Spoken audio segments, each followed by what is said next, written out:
Hello students, कैसे हैं आप सब। पिछली वीडियो में हमने त्राइन की पहली लड़ाई के बारे में पढ़ा था और आज हम पढ़ेंगे त्राइन की दूसरी लड़ाई।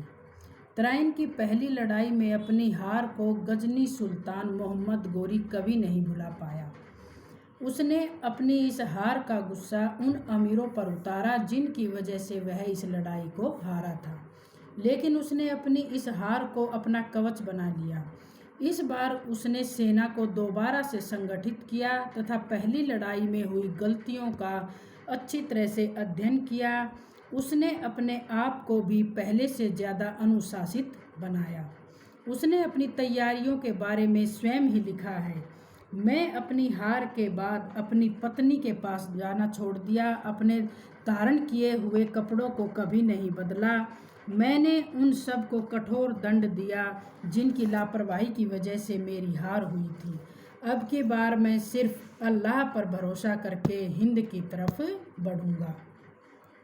दूसरी तरफ पृथ्वीराज की सेना तथा उच्च अधिकारी इस विजय की खुशी में रंगरलियां मनाने में व्यस्त थे। उनको यह बिल्कुल भी अनुमान नहीं था कि इतनी भयंकर हार के बाद गोरी वापस उन पर हमला करेगा।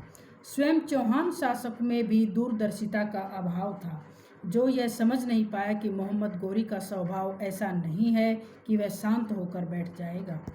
तैयारियों व मानसिकता को लेकर दोनों पक्षों में जमीन आसमान का अंतर था तथा यह संकेत राजपूत सेना के लिए बिल्कुल भी अच्छे नहीं थे। तराइन की दूसरी लड़ाई के कारण। पहला कारण है मोहम्मद गोरी की हार। मोहम्मद गोरी पहली तराइन की लड़ाई में अपनी हार को पचा नहीं पाया था। वह स्वयं को इस हार के लिए काफ़ी अपमानित महसूस कर रहा था। वह किसी भी तरह से इस अपमान का बदला लेना चाहता था। उसने इसके लिए भी जमकर सैनिक तैयारियां की। इस तरह हम कह सकते हैं कि त्राइन की दूसरी लड़ाई का मुख्य कारण मोहम्मद गोरी में बदले की भावना का होना था। इस तरह की स्थितियों में भावी युद्ध को टाला नहीं जा सकता था। दूसरा कारण था युद्ध के बाद की स्थिति। 1191 ईस्वी की पहली लड़ाई के बाद उभरने वाली परिस्थितियों ने भी त्राइन की दूसरी लड़ाई की भूमिका तैयार की। इस विजय के बाद पृथ्वीराज तृतीय की प्रसिद्धि चारों ओर फैल गई थी। सेना तथा शासक दोनों इस खुशी के मौके पर रंगरलियां मनाने में मशगूल हो गए। सेना तथा शासक दोनों अति आत्मविश्वास के शिकार हो गए। दूसरी तरफ गोरी इस हार का बदला लेने के लिए दिन रात मेहनत कर रहा था। इसीलिए उसने ज़्यादा समय न लेते हुए अगले साल ही इस स्थिति का फ़ायदा उठाने के लिए राजपूत सेना पर हमला बोल दिया, जिसके कारण त्राइन की दूसरी लड़ाई हुई। तीसरा कारण है जयचंद राठौर का निमंत्रण। पहली त्राइन की लड़ाई के बाद चारों तरफ पृथ्वीराज तृतीय की वाह हो रही थी। उसके कट्टर शत्रु जयचंद राठौर से यह सहन नहीं हो सका था। उनकी शत्रुता का प्रमुख कारण जयचंद की पुत्री संयोगिता थी। उसके स्वयंवर में जयचंद ने जानबूझकर पृथ्वीराज तृतीय को नहीं बुलाया था, जबकि संयोगिता मन ही मन पृथ्वीराज तृतीय से प्यार करने लगी थी। इस स्थिति में चौहान शासक पृथ्वीराज तृतीय स्वयंवर से संयोगिता को भरी सभा के सामने उठा लाया था और उससे विवाह कर लिया था। जयचंद राठौर के लिए यह बात मरने से कम नहीं थी। वह इस अपमान का बदला लेना चाहता था, लेकिन उसके पास इतनी सैनिक शक्ति नहीं थी कि वह ऐसा कर सके। उसने पुरानी कहावत शत्रु का शत्रु मित्र को चरितार्थ करते हुए मोहम्मद गोरी को निमंत्रण भेजा कि इस समय सही अवसर है कि पृथ्वीराज तृतीय पर हमला किया जाए।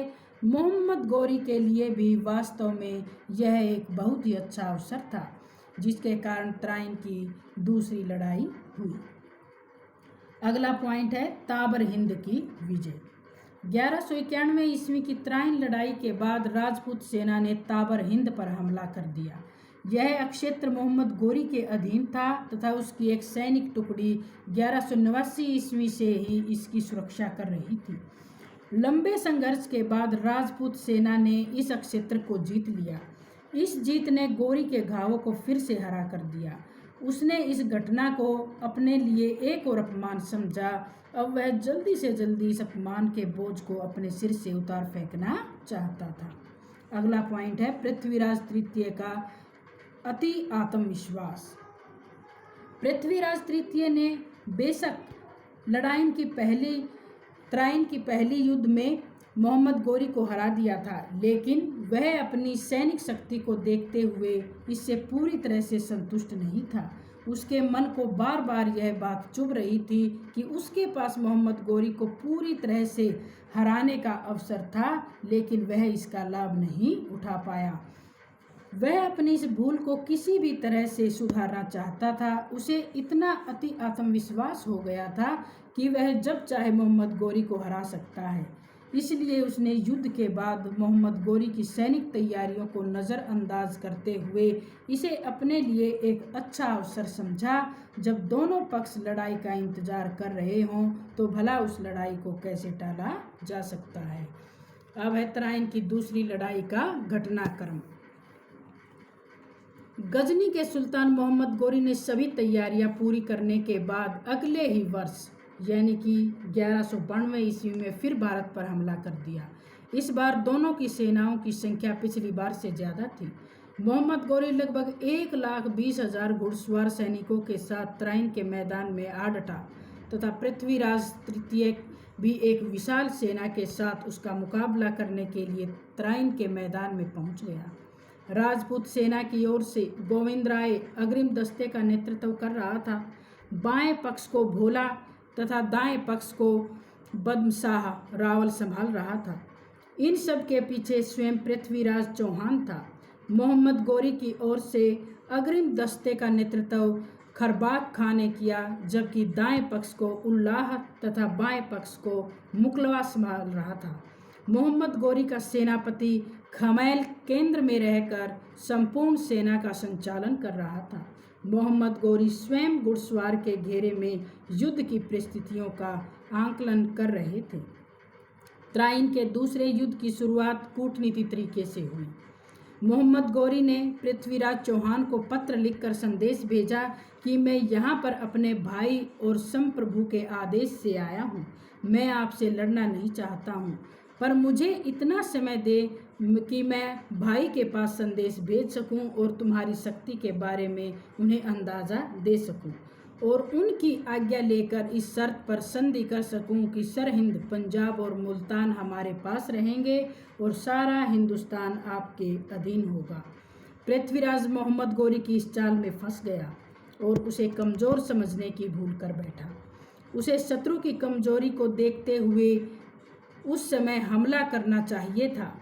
मध्यकालीन प्रसिद्ध इतिहासकार फरिश्ता ने लिखा है कि काफिरों ने समझा कि मुसलमान सेना कमज़ोर है, इसके चलते वे लापरवाही से सोने चले गए, लेकिन जब वे सुबह मुंह हाथ धोने के लिए उठे तब तक शत्रु सेना उन तक आ पहुंची थी। जिस समय युद्ध अपने चरम पर था उस समय अफगान सेना के सेनापति शहाबुद्दीन ने एक नई चाल चली।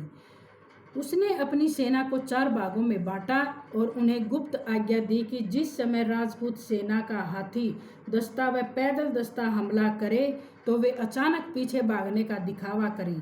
शत्रु सेना ने ऐसा ही किया तथा राजपूत सेना की मोर्चाबंदी टूट गई। वे तितर बितर होकर बिखर गए, अफगान सेना का पीछा करने लगे और अचानक अफगान सेनाएं पलटी और इस बिखरी हुई सेना पर करारा हमला बोल दिया। अचानक हुए इस हमले को देखकर राजपूत सेना में भगदड़ मच गई। इस मौके का फ़ायदा उठाकर अफगान सेनापति ने अपनी बख्तरबंद एक टुकड़ी को सामने से आगे कर दिया और शेष 3 टुकड़ियों को अन्य दिशाओं से हमला करने का आदेश दे दिया। यह तरकीब काम आई तथा राजपूत सेना में हड़कंप मच गया। गोविंद राय जैसा सूरवीर योद्धा वीर गति को प्राप्त हुआ। पृथ्वीराज चौहान समेत हजारों राजपूत सैनिकों को बंदी बना लिया गया। सरस्वती नदी के किनारे पर शहाबुद्दीन ने पृथ्वीराज चौहान को मार गिराया। 1192 ईस्वी में त्राइन के विनाशक मैदान में गौरव का सूर्य हमेशा के लिए डूब गया था। इस युद्ध ने चौहान शासक के भाग्य का तो फैसला कर दिया, लेकिन हरियाणा की बहादुर जनता ने इस फैसले को स्वीकार नहीं किया। उन्होंने जगह जगह अफगान सेना का विरोध किया। वीर जाटवा के नेतृत्व में हांसी, हिसार क्षेत्र में अफगान सेना का जबरदस्त विरोध किया गया। इस विरोध में जाटवा को वीर गति प्राप्त हुई। त्राइन की दूसरी लड़ाई में जीत के बाद गौरी की सेना ने रोहतक, मैम व सिरसा आदि प्रदेशों को भी जीत लिया। तुर्क सेनाओं का अहिरवाल में रेवाड़ी के शासक तेजपाल ने डटकर सामना किया। इस युद्ध में उसने गौरी के सेनापति इब्राहिम को मार गिराया। इसकी सूचना मिलते ही गौरी ने अपने दास सेनापति कुतुबुद्दीन ऐबक को अहिरवाल पर आक्रमण करने के लिए भेजा। कुतुबुद्दीन से युद्ध करते हुए तेजपाल समेत सैकड़ों सैनिक मारे गए। अहिरवाल को विजय करने के बाद गौरी ने बुजहुद्दीन को मेवात पर कब्जा करने को कहा। वहां पर हेमराज ने इस सेना का डटकर सामना किया और गौर सेनापति को मार गिराया। हेमराज ने गौरी की सेना को वहां से भगा दिया। इस पर फिर गौरी ने कुतुबुद्दीन को वहां भेजा तथा उसने मेवात पर कब्जा कर लिया। इस प्रकार से त्राइन की दूसरी लड़ाई के परिणाम स्वरूप हरियाणा तथा उसके आसपास के क्षेत्र पर मुस्लिम सत्ता कायम हो गई। त्राइन की लड़ाई के दूसरी लड़ाई के प्रभाव। इस लड़ाई के क्या प्रभाव हुए? इस लड़ाई के परिणाम स्वरूप गौरी ने भारत में मुस्लिम राज्य की स्थापना की। दिल्ली पर गौरी का अधिकार हो गया। उसने जीते हुए क्षेत्रों पर अपने विश्वास पात्र सैनिक अधिकारियों की नियुक्ति की। मोहम्मद गौरी की मृत्यु के बाद 1206 में उसका दास कुतुबुद्दीन दिल्ली का सुल्तान बना तथा उसके साम्राज्य को दिल्ली सल्तनत के नाम से जाना गया। दूसरा प्रभाव क्या पड़ा? मोहम्मद गौरी की इस लड़ाई में विजय को देखकर भारतीय राजाओं ने पैदल तथा हाथी सेना की अपेक्षा घुड़सवार सेना पर ज़्यादा ध्यान देना शुरू कर दिया। इसके अलावा अब वे सामंती सेना की अपेक्षा स्थायी सेना को अधिक महत्व देने लगे। तीसरा प्रभाव ये पड़ा कि इस विजय के फलस्वरूप हरियाणा तथा दिल्ली के आसपास के क्षेत्रों में इस्लाम धर्म का प्रसार होना शुरू हो गया। कुतुबुद्दीन ऐबक के सुल्तान बनने के बाद अनेकों मुस्लिम धर्म प्रचारक यहाँ आए। और अगला प्रभाव, इस विजय के कारण उत्तर भारत में एक छत्र राज करने वाले राजपूत शासकों की शक्ति कमजोर हो गई। अब वे दोबारा सत्ता हासिल करने के लिए छटपटाने लगे, लेकिन समय उनके हाथ से उसी दिन निकल गया जिस दिन त्राइन के मैदान में उनकी हार हुई। अगला प्रभाव ये पड़ा कि इस लड़ाई के परिणाम स्वरूप हरियाणा तथा पंजाब से गजनी वंश के शासन का अंत हो गया। पंजाब तथा उसके आसपास के क्षेत्र को अब सीधा दिल्ली सल्तनत के अधीन कर लिया गया। इस लड़ाई में राजपूतों की हार के बाद मेवात, अहिरवाल तथा हांसी आदि युद्धों में हरियाणा के बहुत से सैनिक मारे गए। इस क्षेत्र को अपार धन संपत्ति की हानि हुई, क्योंकि विजेता मुसलमान यहाँ से भारी मात्रा में धन लूटकर अपने साथ ले गए। अगला प्रभाव यह पड़ा कि इस लड़ाई के परिणाम स्वरूप भारत में हिंदुओं के राजनीतिक प्रभुत्व वाले युग का अंत हो गया। लड़ाई में विजय प्राप्त करने के बाद मुस्लिम आक्रमणकारियों ने मंदिरों को तोड़कर तथा लूटकर उन्हें खंडरों में बदल दिया। असंख्य कलात्मक मूर्तियों को बर्बाद कर दिया। इससे प्राचीन भारतीय कला को भारी नुकसान पहुंचा। जो देश कभी ब्राह्मणों तथा मंदिरों के लिए जाना जाता था, अब वह मस्जिदों तथा मुस्लिम शासकों की वजह से पहचाना जाने लगा। अब है मोहम्मद गौरी की सफलता के कारण कि मोहम्मद गौरी की सफलता के क्या कारण थे। पहला कारण है राजपूतों में एकता का अभाव। 1192 ईस्वी में जब मोहम्मद गौरी ने आक्रमण किया, तब भी सारे राजपूत शासक एक न हो सके। उन्हें इस बात का एहसास होना चाहिए था कि 1014 ईस्वी में महमूद गजनवी ने थानेश्वर की क्या हालत की थी, लेकिन इसका कोई असर शायद इन राजपूत शासकों पर नहीं हुआ।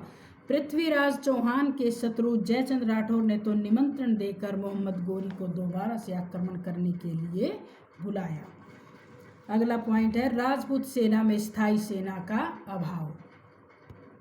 इस काल में राजपूत सेना का स्वरूप पूरी तरह से सामंती था। उन्होंने स्थायी सेना के निर्माण की ओर बिल्कुल भी ध्यान नहीं दिया था। वे युद्ध के समय सामंतों से सेना इकट्ठी करते रहते थे।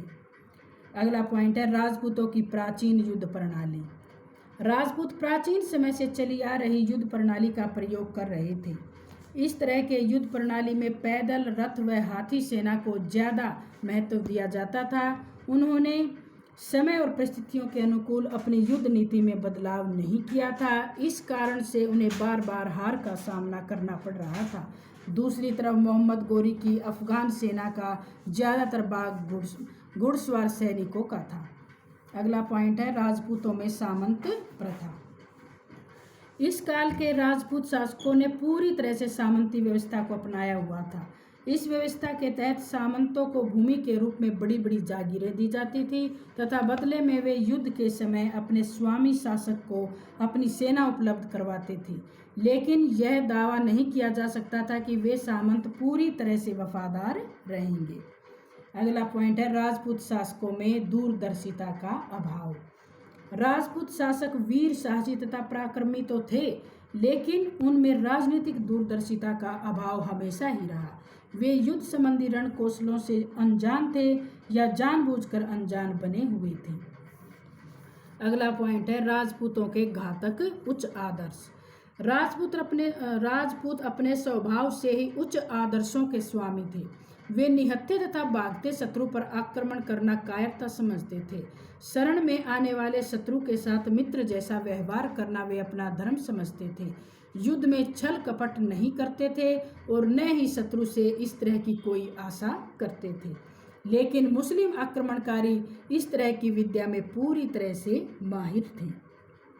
अगला पॉइंट है मोहम्मद गोरी का कुशल सैनिक संगठन। राजपूत सेना के मुकाबले मोहम्मद गोरी की अफगान सेना का सैनिक संगठन बहुत ज़्यादा बेहतर था। अफगान सैन्य अपनी सेनाओं को 5 भागों में बांटते थे, आगे, पीछे, दायां, बायां तथा केंद्र। इसके अलावा 2 टुकड़ियों को अलग से सुरक्षित रखा जाता था। ये टुकड़ियां थके हुए शत्रु सैनिकों पर अचानक हमला कर देती थी। इस तरह की कार्रवाई से शत्रु सेना में भगदड़ मच जाती थी। अगला पॉइंट है जाति प्रथा। 11वीं तथा 12वीं शताब्दियों के मध्य भारत में जाति प्रथा का प्रचलन बहुत ज़्यादा था।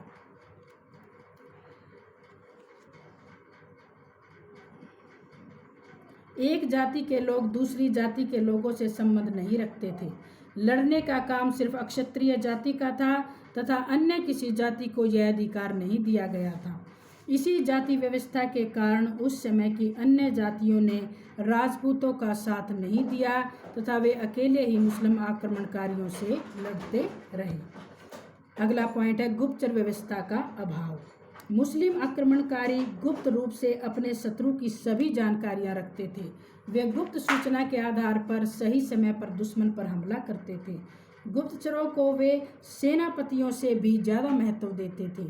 मोहम्मद गोरी से उसके गुप्तचर सीधे किसी भी समय मिल सकते थे। उसके गुप्तचर पहली तराइन की लड़ाई के बाद उदास मन से सूचना लेकर गए थे कि इस विजय पर राजपूत सेना जमकर खुशियां मना रही थी तथा महीनों से यह खुशियां मनाने का दौर चलता रहा। इस सूचना को पाकर मोहम्मद गोरी मन ही मन काफ़ी मुस्कुराया था। शायद सूचना लाने वाले गुप्तचर भी इसको नहीं समझ सके, लेकिन 1 साल बाद उसके मुस्कुराने की बात सबको समझ में आ गई होगी। अगला पॉइंट है मुसलमानों की धर्म अंधता। मुसलमान हिंदुओं से लड़ना अपना धार्मिक कर्तव्य समझते थे तथा अपने धर्म के नियमों का कठोरता से पालन करते थे। उनका विश्वास था कि यदि काफिरों से लड़ते हुए मारे गए तो उन्हें गाजी का पद प्राप्त होगा, अर्थात अल्लाह की कृपा होगी। इसीलिए वे सांसारिक मोह त्याग कर भारत में लड़ने आते थे। मुसलमानों के विश्वास पात्र दास। उस समय में मुसलमान में दास प्रथा का जबरदस्त प्रचलन था। उनके मुख्य सेनापति विश्वास पात्र दास ही होते थे। दासों की योग्यता तथा स्वामी भक्ति का पुरस्कार उनको ऊंचे पद प्रदान देकर किया जाता था। अगला पॉइंट है मुस्लिम घुड़सवार। राजपूत अपनी सेना में हाथियों को बहुत महत्व देते थे, परंतु जब वे हाथी घायल होकर पीछे की ओर भागते थे तो अपनी ही सेना को कुचल देते थे। और इसके विपरीत अफगान सेना में फुर्तीले घोड़ों को बहुत महत्व दिया जाता था। मोहम्मद गोरी के अच्छे सेनापति। वीरता व साहस की दृष्टि से देखें तो राजपूत शासकों के पास भी योग्य सेनापतियों की पूरी फौज थी। प्रथम त्राइन की लड़ाई में हरियाणा के सेनापति गोविंद राय ने अकेले ही अफगान सेना को परास्त कर दिया था। उसने मोहम्मद गोरी को उस हालत में कर दिया था जहां से वह मर भी सकता था। इसके अलावा भीमदेव जयपाल जैसे सेनापति थे जो वीरता व साहस में किसी से कम नहीं थे, लेकिन इन राजपूतों के सेनापतियों में कूटनीतिज्ञता, दूरदर्शिता तथा युद्ध रणनीति का अभाव था। इस काल में युद्ध अकेले वीरता और साहस से लड़ा जाता तो निसंदेह राजपूतों को हराने वाला कोई नहीं था। इसके अतिरिक्त इन सेनापतियों का युद्ध अनुभव भी अपने जैसे शत्रु पड़ोसी राजपूतों पर ही आधारित था। इसके विपरीत अफगान सेना में सेनापति युद्ध नीति, छल कपट तथा चपलता में राजपूतों से कहीं आगे थे। इन सभी कारणों के आधार पर यही कहा जा सकता है कि उस समय की परिस्थितियों के अनुसार राजपूत शासकों ने न अपनी सैनिक तैयारियां की और न ही आपसी सहयोग को स्थापित करने की कोशिश की। इन राजपूत शासकों का युद्ध अनुभव आपसी होने वाले अक्षत्रिय युद्धों पर ही आधारित था। इन युद्धों में एक जैसे हथियार, एक जैसी तथा एक जैसे उच्च आदर्श होते थे। उनके इस तरह के युद्धों का निर्णय प्राय व्यक्तिगत वीरता व पराक्रम के आधार पर होता था, लेकिन जिनसे उनका सामना 11वीं व 12वीं सदी में हुआ वे उनसे हर क्षेत्र से में अलग थे। युद्ध में उनके लिए आदर्श कोई मायने नहीं रखते थे। वे सिर्फ और सिर्फ जीतने के लिए युद्ध करते थे। उनको मध्य एशिया में होने वाले युद्धों ने इतना परिपक्व बना दिया था कि कठिन से कठिन परिस्थितियों में भी अपना होश तथा संयम नहीं खोते थे। तो बच्चों, ये था हमारा त्राइन की दूसरी लड़ाई। अब ये हमारा चैप्टर समाप्त हो गया है।